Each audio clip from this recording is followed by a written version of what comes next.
in their various ministries, departments, agencies, commissions, boards, and parastatals as at 17th July this year. The statement urged that they should file a report to the Office of the Chief of Staff to the Governor, stating the full details, position, and designation of each of the staff on the forwarded list within 7 working days from the date of the executive order, using the attached oath of fidelity templates, among others. Meanwhile, the Governor has set up review committees on staff audits, appointments, promotions, state assets, inventory and recovery, contracts, MOUs, agreements, chieftaincy matters, and appointments of traditional rulers. As part of its preparation for the 2023 general elections, the Independent National Electoral Commission (INEC) has assured that its allegiance and loyalists are to Nigerians, just as it also warns its staff against compromise. INEC Chairman Professor Mahmoud Yakub gave this assurance at the opening of a 2-day induction retreat for the Commission's administrative secretaries in Lagos. The retreat is sponsored by the United Nations Development Programme. In his opening remarks, Yakubu was represented by the INEC National Commissioner Election and Party Monitoring Committee. Mr. Sam Olumekun said the retreat was part of the preparation of INEC for the 2023 general elections. High Court of the Federal Capital Territory in Wari has ordered that a factional leader of the All Progressives Grand Alliance, Chief Edozie Njoku, and one other be remanded in prison over their alleged complicity in the forgery of a judgment of the Supreme Court. Justice Mohammed Madugu, in a ruling, ordered that Njoku and his co-defendant Chukwuemeka Nwoga be remanded in the Suleja prison in Niger State until tomorrow, when he will rule on their bail application. Their lawyer, Pantam Ntu, had argued their bail application shortly after they pleaded not guilty to a 14-count charge filed in the name of the Inspector General of Police. The federal government has assured the citizens that the country has enough to eat and there will be no shortage of food. Minister of Agriculture and Natural Resources, Dr. Mohammed Abubakar, gave the assurance in Abuja at the 5th edition of the President Muhammadu Buhari's Administration Scorecard 2015 to 2017 series. Report indicates that the scorecard series is organized by the Ministry of Information and Culture to showcase the achievements of the President Buhari's administration in over 7 years of being in office. This is the news at dawn, coming to you from Osun State Broadcasting Corporation, Voice of the West, Nigeria. Now, our news message. Democracy can only thrive in the atmosphere of the rule of law and constitutionalism. Be law abiding. The Jigawa State Police Command says it has no hand in the arrest of a 500-level student of the Federal University to say. The student, identified as Aminu Muhammad, was reportedly arrested for posting a tweet apparently mocking the First Lady of Nigeria, Aisha Buhari. The tweet, which was written in Hausa and accompanied by a photo of the First Lady, read in English, "Mama has eaten poor people's money and is now full." Shortly after the tweet, Muhammad was arrested, allegedly by operatives of the Department of State Service (DSS), leading to a backlash from Nigerians against the service and the First Lady on social media. Ondo State Police Command says it has arrested 3 secondary school students for raping a 14-year-old girl. The spokesman for Ondo State Command, SP Funmilayo Odunlami, gave the names of the suspect as 17-year-old Idris Matthew Olawale Tobi, and who is 18 years, and Ajayi Michael, who is also 17 years. She said the suspect, who are students of Akure High School, lured the victim into the bush at the back of the school gate and gang-raped her. Witnesses said the victim was raped when she went to defecate inside a bush within the school during the break period, as she was reportedly waylaid by the 3 boys who took turns to have sex with her. Reporters said that it was bloodstained on the uniform of the girl when she walked back to the classroom that gave the boys away. Section of the popular main market in Onitsha, Anambra State, has been gutted by fire. The cause of the fire, which reportedly started around midnight, is said to be ascertained. A trader in the market, Obenta Jude, said 2 blocks of shops within the section of the market known as Kano Street have so far been reached by the inferno. A sorry effort by firefighters who arrived the scene shortly to put out the fire have not been successful as the fire continued raging. China has censored the visuals from the ongoing 2022 World Cup in Qatar that has shown to football fans in the country. This is an attempt to stop images of large unmasked crowds from reaching the Chinese population due to an ongoing protest against the harsh COVID measures that have been put in place. Report says the comparison of footage from the cup shows that the China Central Television Broadcasting Company has been intercepting visuals from the tournament and doctoring crowd shots by using a 30-second delay. And to end the news at dawn, here again are the major points. Osun State Governor Senator Ademola Adeleke has issued 6 executive orders, including chieftaincy matters, appointment issues, setting up of review panel, staff audits, and employment matters with immediate effect. As part of its preparation for the 2023 general elections, the Independent National Electoral Commission has assured that its allegiance and loyalists are to Nigerians, just as it also warned its staff against compromise. Ondo State Police Command has arrested 3 secondary school students for raping a 14-year-old girl. Chinese has censored the visuals from the ongoing 2022 World Cup in Qatar that has shown to football fans in the country. And that was the news at dawn, edited by Latif Agbola and delivered by Olushola Egbodofo. News Talk today examines the significant roles of commissioners and the state's administration and calls of Governor Ademola Adeleke to ruminate with much cogitation on the appointment of commissioners into his cabinet. The piece is written by Adeboye Dubola.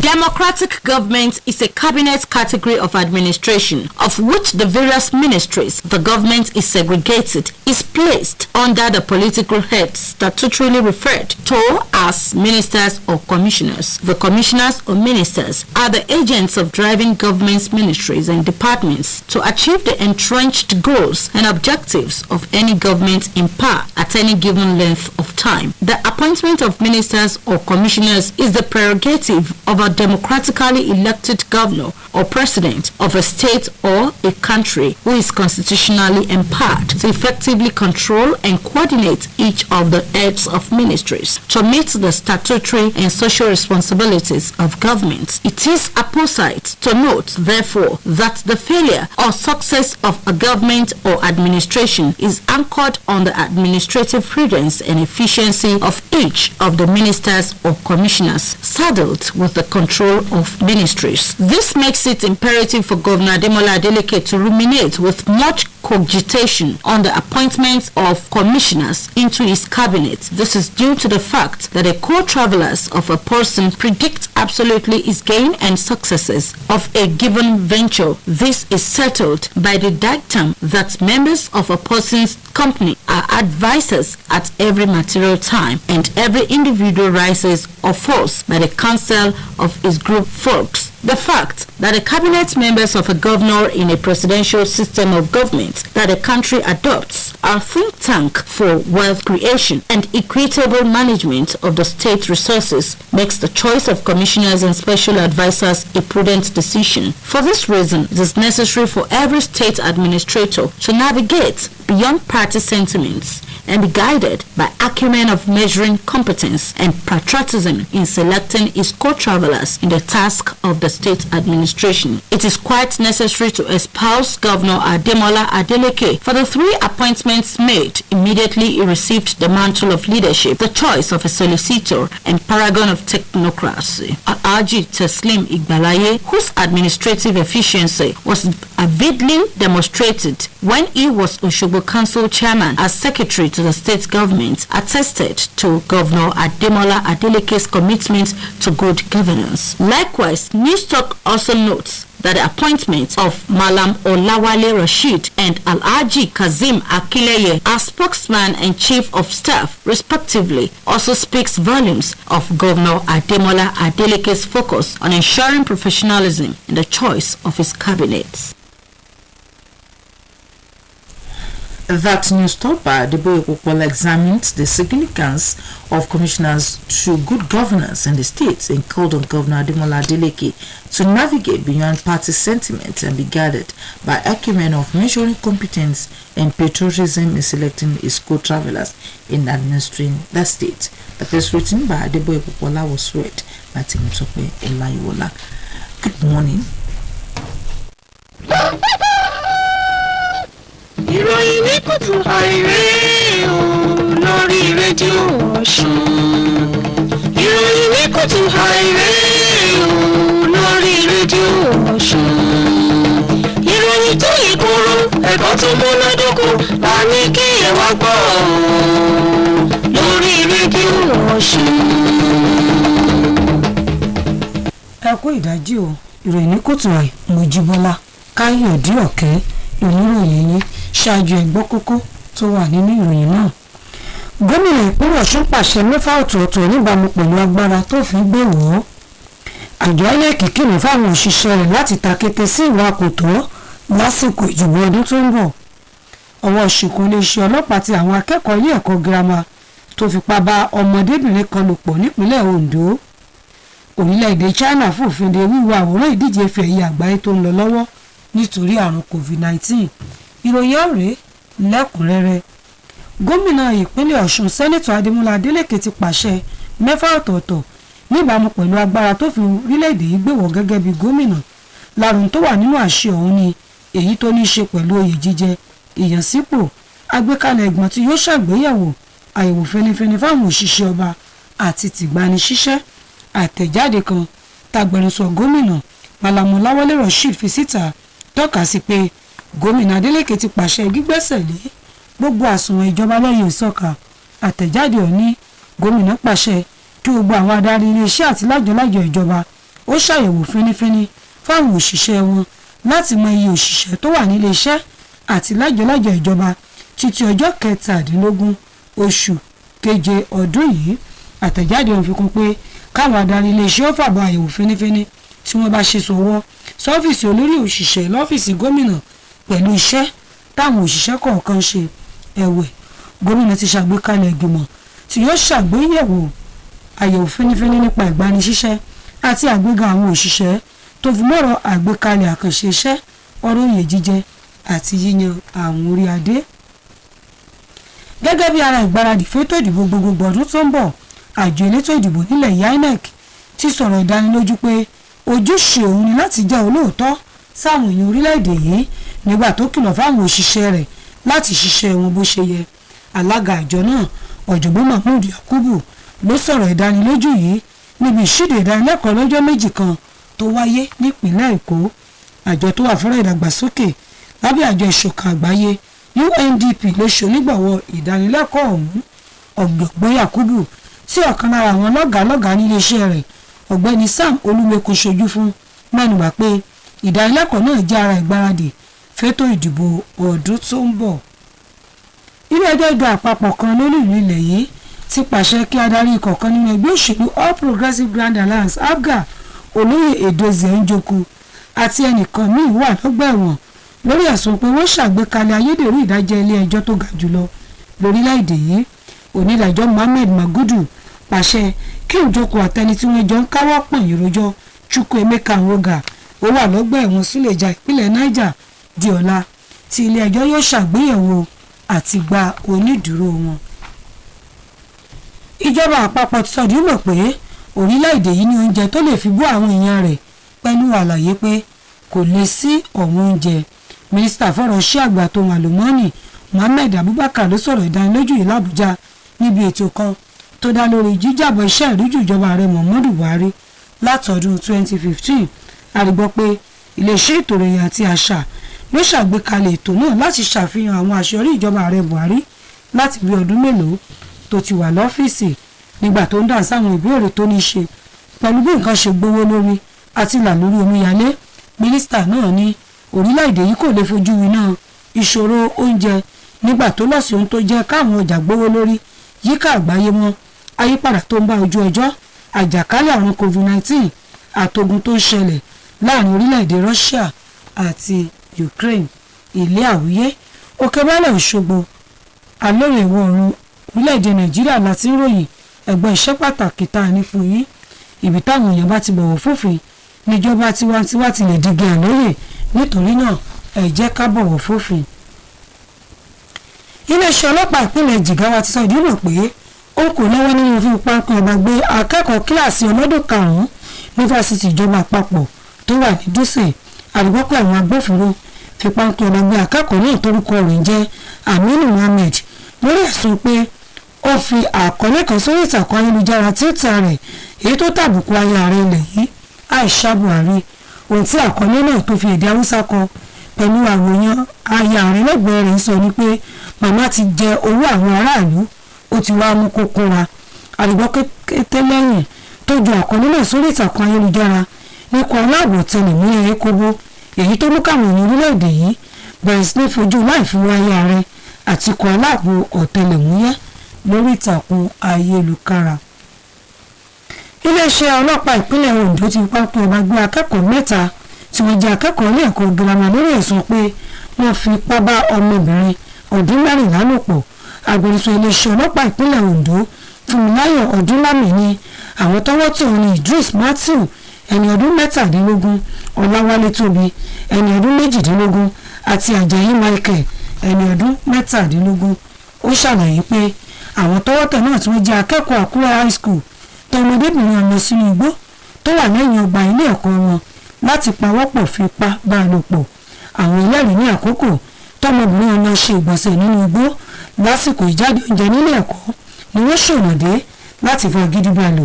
Ìròyìn fìdí ẹ̀ múlẹ̀ pé ṣáájú lọ́kàn lára àwọn ọmọkùnrin ọ̀hún ti náwó àfẹ́ sí ọmọbìnrin náà, ṣùgbọ́n tọmọbìnrin ọ̀hún kò gbà, èyí tó mú kí ọmọkùnrin náà lẹ́ẹ̀dí àkùpọ̀ pẹ̀lú àwọn ọ̀rẹ́ rẹ̀ méjì láti fipá bá ọmọdébìnrin yìí lò pọ̀.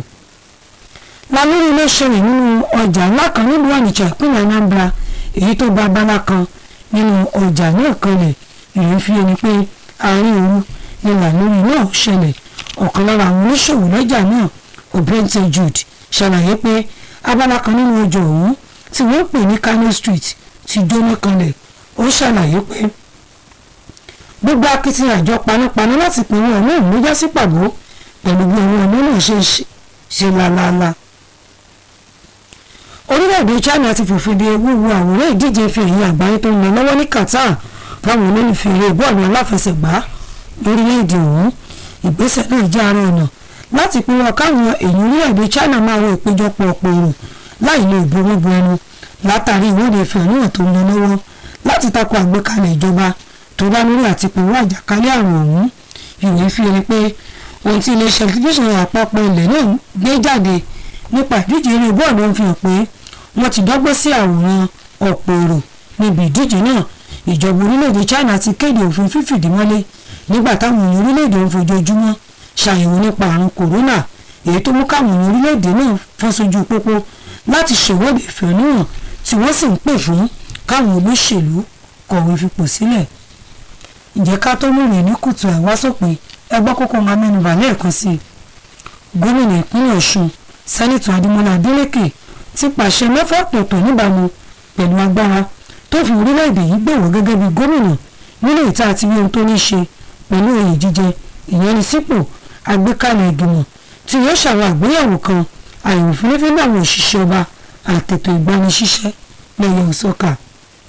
Gẹ́gẹ́ bí ara ìparadì fẹ́tọ̀ ìdìbò ọdún tó ń bọ̀, àjọ INEC ti sọ̀rọ̀ ìdánilójú pé ojúṣe òun ni láti jẹ́ olóòótọ́ sáwọn aráàlú. Iléeṣẹ́ ọlọ́pàá ìpínlẹ̀ Ondo ń páńpẹ́ ọba gbé àwọn akẹ́kọ̀ọ́ mẹ́ta tí wọ́n jẹ́ ọmọ ilé ẹ̀kọ́ girama lórí ẹ̀sùn fipá bá ọmọdébìnrin ọdún 14 lò pọ̀.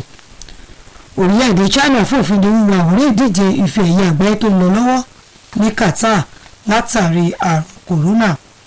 Èyí náà pè rè ní kùtù àìlàtí ìfagbọ́lá lóòtú Mojíbọ́lá Káyọ̀dé Ọ̀kẹ́ lòun wá sétí gbọ̀nyìn. Ẹ̀rọ tí wàá tò nínú gbójú ipa pàtàkì táwọn kọmíṣánná ń kó nínú ìṣàkóso ìpínlẹ̀. Èrò tí wàá ní ọ̀rọ̀ gómìnà Adémọ́lá Adélékè láti láròjinlẹ̀ nípa irú àwọn èèyàn tí yóò yàn lọ́mọ ìgbìmọ̀ aláṣẹ rẹ̀. Adébóyè Pópóọlá ẹ̀ka ìròyìn iléeṣẹ́ yìí ló kọ. ìjọba àwarawa ló jẹ́ ìṣèjọba tó máa ń kó àwọn adarí iléeṣẹ́ ìjọba, àwọn olùrànlọ́wọ́ àtàwọn olùdámọ̀ràn pàtàkì rọra bóyá lẹ́ka ìjọba ìbílẹ̀, ìjọba ìpínlẹ̀ tàbí ìjọba àpapọ̀. nínú ìṣèjọba àwarawa, àwọn adarí ìjọba nípínlẹ̀ tí í ṣe gómìnà àti ààrẹ orílẹ̀-èdè ti máa yan kọmíṣánná àti mínísítà tí wọn yóò jọ máa kọ́wọ́rìn foríkorí fikùnlukùn jíròrò pẹ̀lú ìmọ̀ràn ọlọ́kan òjọ̀kan tí ó mú kí ìjọba tí ará ìlú gbélé wọn lọ́wọ́ lè ṣàṣe tálákàn fi ṣepo tí wọn yóò fi tún lè tẹ́ àwọn ará ìlú tó dìbò yàn wọ́n lọ́rùn débi tó lápẹẹrẹ.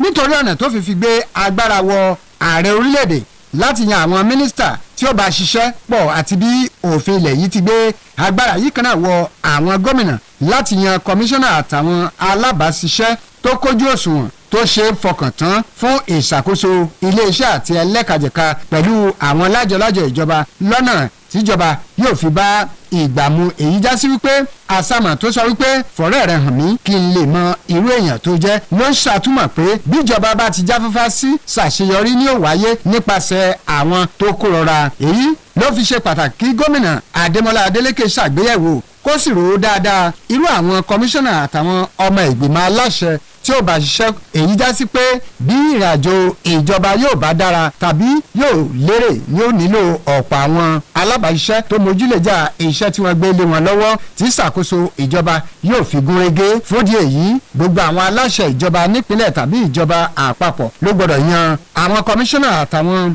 ọmọ ìgbìmọ̀ rẹ̀ láì fi tara tàbí ìfẹ́ ìṣègbè tó lè mú kí wọ́n yan àwọn tí ò kójú òṣùwọ̀n tó lè yí wọn lágbòdà síná sípò àṣẹ. nítorí ìdí èyí lèrò tí wàá fi gbósùbà ràbàǹdẹ̀ fún gómìnà Adémọ́lá Adélékè fún ìsọ̀rí àwọn alábàáṣiṣẹ́pọ̀ mẹ́ta ṣàǹkóṣàǹkó tó kọ́kọ́ yàn sípò ní kété tó tẹ́wọ́ gbèkú ìdá ìṣàkóso. fàpẹẹrẹ bó ṣe yan akọ́ṣẹ́mọṣẹ́ ọlọ́pọlọ pé Alhaji Teslim Ìgbàláyé ẹni tó ti fi hàn lọ́lẹ̀ nígbà tó wà nípò alága ìjọba ìbílẹ̀ Òṣogbo sípò akọ̀wé ìjọba ìpínlẹ̀ yìí ni ò sáni àní pé ó mójú lọ sọ́jà tó sì ti ṣetán pẹ̀lú ìfarajìn láti ṣèjọba tí ó bá ìfẹ́ ará ìlú dọ́gba. bákan náà lèrò tí wá ṣe sàmọ́ sángúrù sí gómìnà Adémọ́lá Adélékè lórí àwọn èèyàn méjì yòókù nínú èyí tí a ti rí Malam Ọláwálé Rasheed tó yàn sípò akọ̀wé ìròyìn rẹ̀ náà bí ìka tó tọ́ símú tàfíré ẹni tó ti ń ṣojúṣe rẹ̀ fún gómìnà tuntun náà látẹ̀yìnwá àti èèyàn sípò Alhaji Kazeem Akínlẹ́yẹ sípò olóró ìṣẹ́ lọ́fíìsì ní gbogbo